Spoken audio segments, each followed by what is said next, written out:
The trend all over the world today is movement toward the large cities. People are leaving the farms and the small towns to move to the big cities, and it's happening here in Osaka, Japan. The city can't build housing and schools fast enough to keep up with its growing population. And as in other cities, land here is very expensive. Most Japanese families cannot afford a house or an apartment in town. If they can afford an apartment or a house, it's usually in the suburbs. And that's creating a second worldwide trend, which is known here as the donut syndrome. The people are moving out of the inner city to the suburbs, leaving a hole. To make more land on which to build apartment buildings and houses, the Japanese in Ashiya have dumped dirt into the inland sea, extending the shoreline outward about 1/4 of a mile. What you see here is all new land. Suburban streets already form blocks where homes will soon be built. These new government buildings will be renting within 6 months.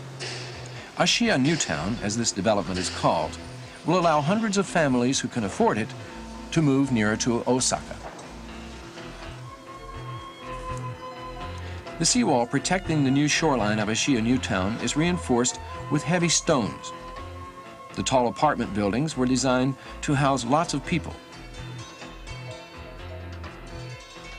Around the apartment buildings are new, expensive Western-style houses. For the wealthy, they offer luxurious living with space for gardens and driveways, and a common cement boardwalk for jogging and strolling. From ancient times, the Japanese have used the sea for transport and communication among the many islands which constitute the Japanese nation. Osaka, being on the south-central shore of Honshu, was the natural port for inter-island trade and transport. These old watercolors and prints show ancient Osaka when it was a lot like Venice, Italy. Osaka was crisscrossed by canals to bring boats from the harbor right downtown to the merchants' warehouses. Today, most of those canals have been filled in and have been turned into streets. Boats are no longer needed downtown. Trucks do the work between the harbor and the business district. There are 235,000 stores in downtown Osaka, doing $30 billion worth of business yearly, and 88% of that is wholesale. It's no wonder that people are moving out of the downtown area to the quieter suburbs. At night, this place is almost empty. The koto is one of the oldest musical instruments in Japan. Originally, all the koto players were men. Now many of the koto players are women. Mrs. Mayuki Yoshikami is giving her daughter Tommy a lesson. Tommy will become one of the few to carry on the traditional music of the koto. Music in Japan has changed a great deal, and instruments like the koto are being replaced by pianos and guitars.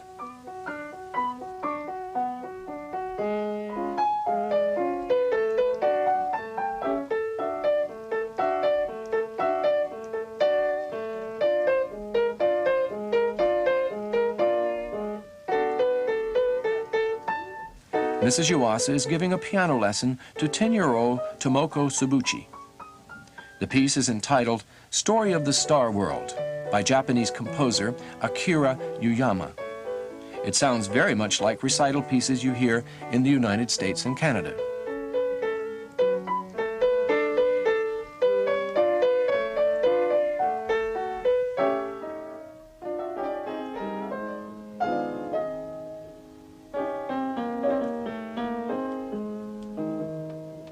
Mana Yuasa is typical of the young Japanese who want a concert piano career.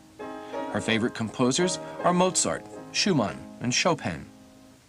There are 3 pianos in her home, 2 in her mother's studio, and this one in her bedroom. Mana practices 4 to 6 hours a day. This is the Chopin Ballade No. 3 in A-flat major.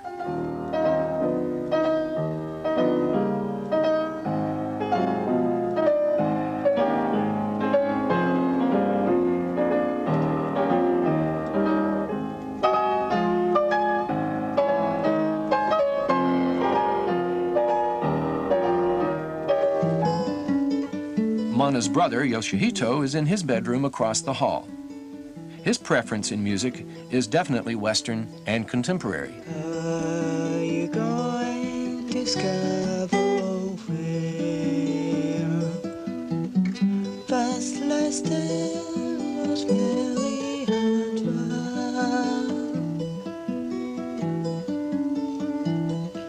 Remember me to live there. She once was a true love of mine.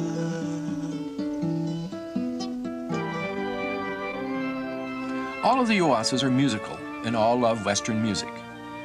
Here they are listening to Dr. Yuasa, a recording he made of a Bach prelude and fugue on his church organ.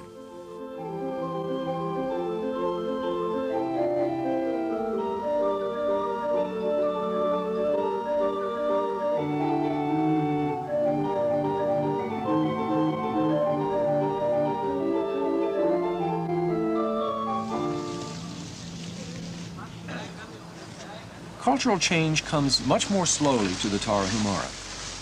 These men still dress in the ancient Tarahumara style, while most of their fellow Tarahumara have adopted Western or Mestizo styles.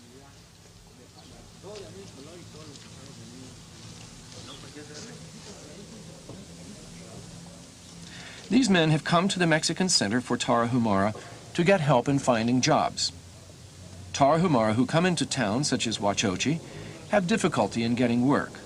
There is always the language problem. If they cannot speak Spanish, there's almost no hope. The few jobs available are in manual labor, street work for instance. There is little prestige and poor pay in work such as this.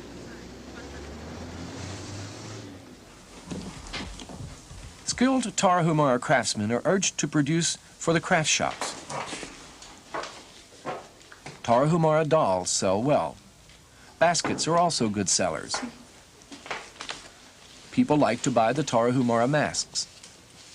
But prices in these shops are low, and the Tarahumara don't make a lot of money for their efforts.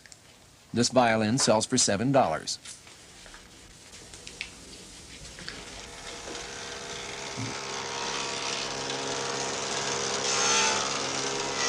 The Mexican government has training programs at the center in Huachochi. Tarahumara can learn woodworking and carpentry at the center. This Tarahumara man, Marcelino, is a success story.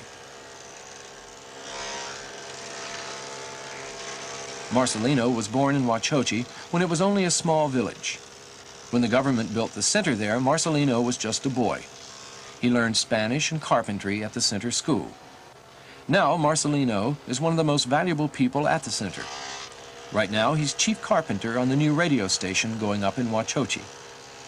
He also serves as an interpreter for the center dealing with Tarahumara affairs. He moves freely between the two cultures, Tarahumara and Mestizo. Most of the Tarahumara who work for wages work in cutting timber. The high mesas are rich in trees, and the lumber business is the largest business around.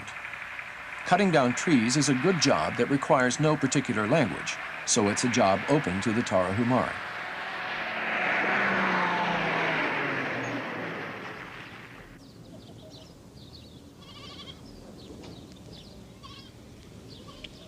The cultural changes in Huachochi are evident. Once a quiet village like Caborichi, Huachochi is now a mixture of Tarahumara culture and Mestizo culture. Streets are shared by all, and for a variety of purposes: herding goats and hauling goods.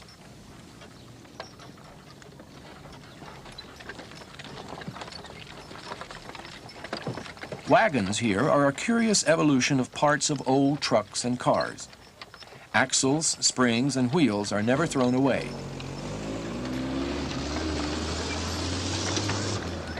This new truck will probably spend its last days converted as a wagon.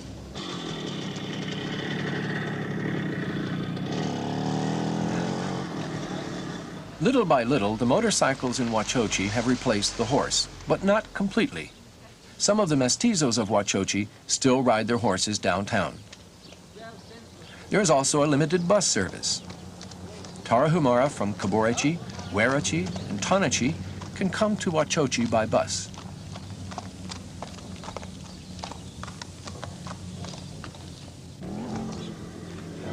Streets are shared by all, even if it is inconvenient at times and the dust is everywhere. The streets of Huachochi mix the old with the new as Huachochi moves toward the Western modern world.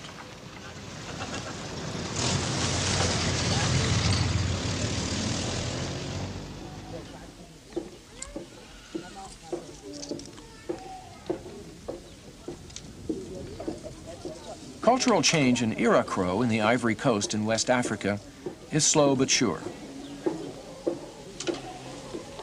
Today, Kwakwame has a visitor who owns a bicyclette. This bicycle is still an unusual object in Iroquois. But a mile away in Mbayakro, the bicycle is an ordinary everyday thing.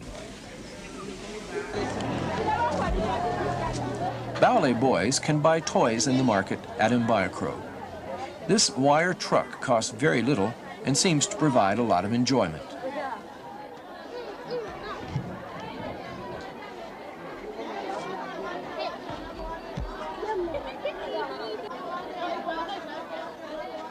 There are more expensive toys in the market.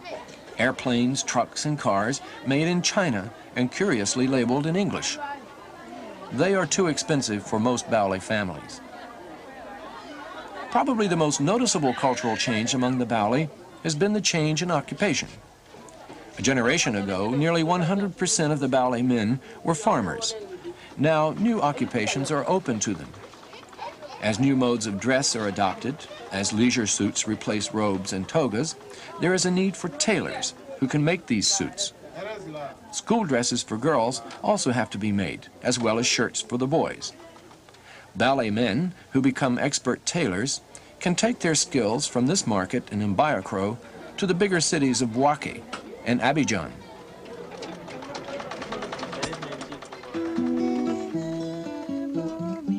The Japanese change as they discover elements of other cultures which please them. Western music and other Western arts flourish in Japan. When the Tarahumara see new ideas and techniques introduced by the Mexican government which they feel will benefit them, they accept them.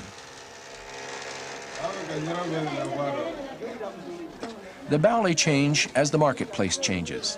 Less need for agriculture and more need for goods and services present the ballet with choices of lifestyle.